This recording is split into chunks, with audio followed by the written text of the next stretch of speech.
Salutare lumea, eu sunt Cristian, iar astăzi ne vom juca Stickman Warrior.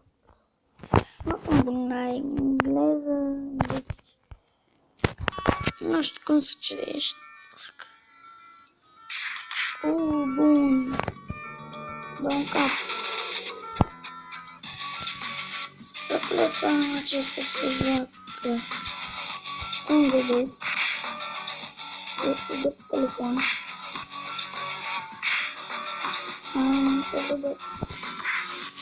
Dacă vă dă în cap, o pierdeți arma care o aveți în mână. Nu. Este foarte greu aici. Dacă vă dă în cap, vă pierdeți arma care este în mână voastră, este în mâna voastră.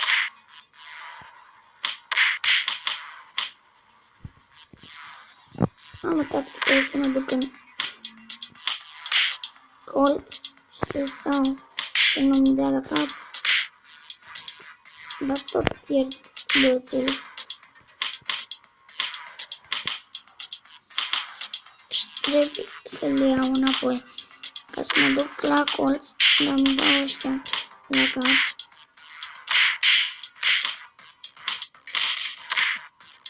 Am vins pe unul. E foarte greu, să mergem puțin așa, să cumpărăm niște putere.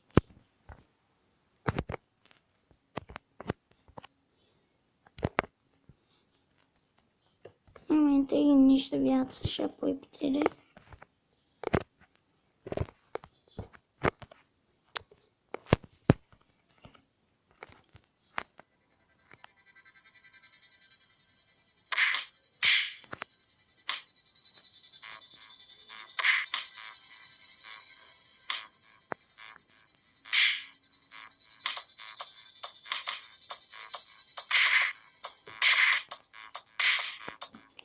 Mamă, dar ce greu e.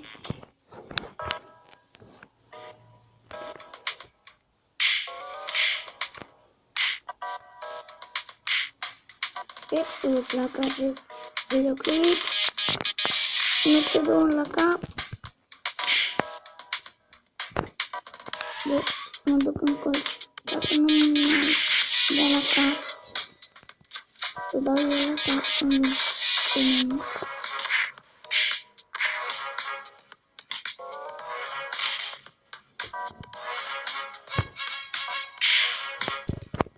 Deodată mai trebuie să ne faci. Nu să acolo. Prostul.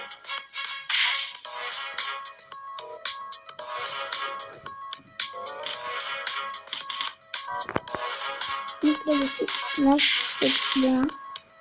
Și acum, 1v1.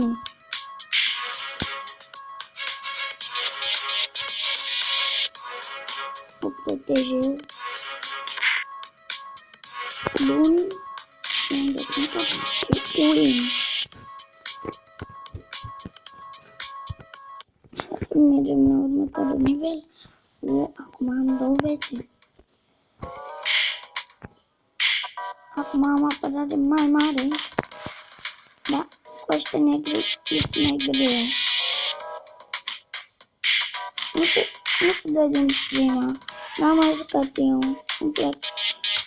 Este joculeț care m-a făcut să devin YouTuber.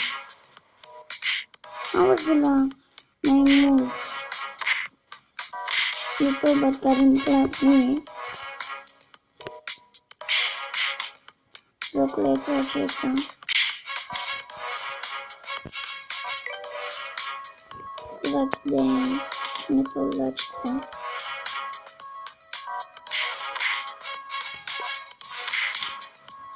Voi face și niște promovări.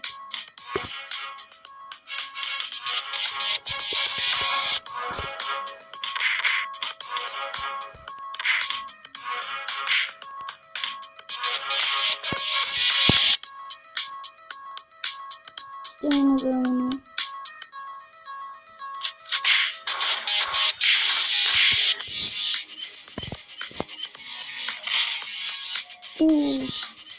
Bun. Acum am trecut la alt nivel. La nivelul cu ninja. Hai să nu jucăm până la 6. Scuzați de reclame. Voi da skip. Acum eu sunt ninja-ul. Și am katana.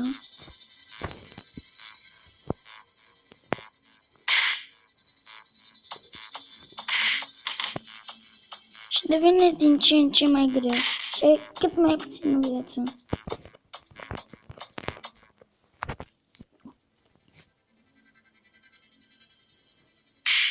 După episodul ăsta voi face 2 promovări. Una într-un episod și una într-un episod.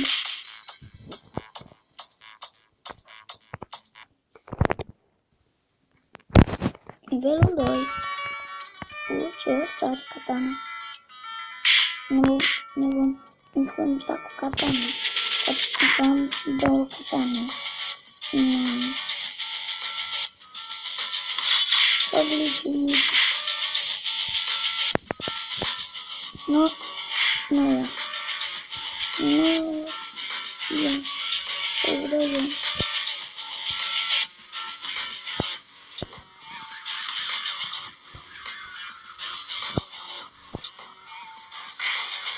What the fuck?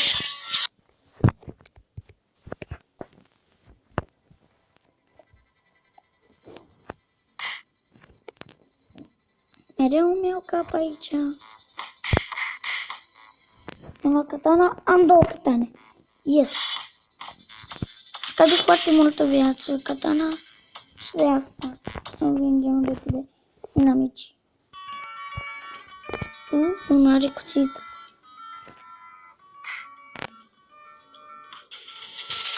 E terorist. Ce greu va fi dă-l ăla în cap. Care apărare. Oh!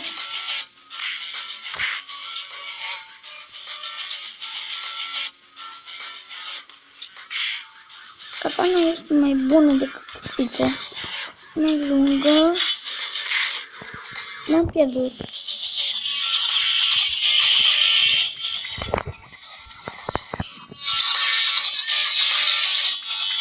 Cam atât a fost pentru acest episod.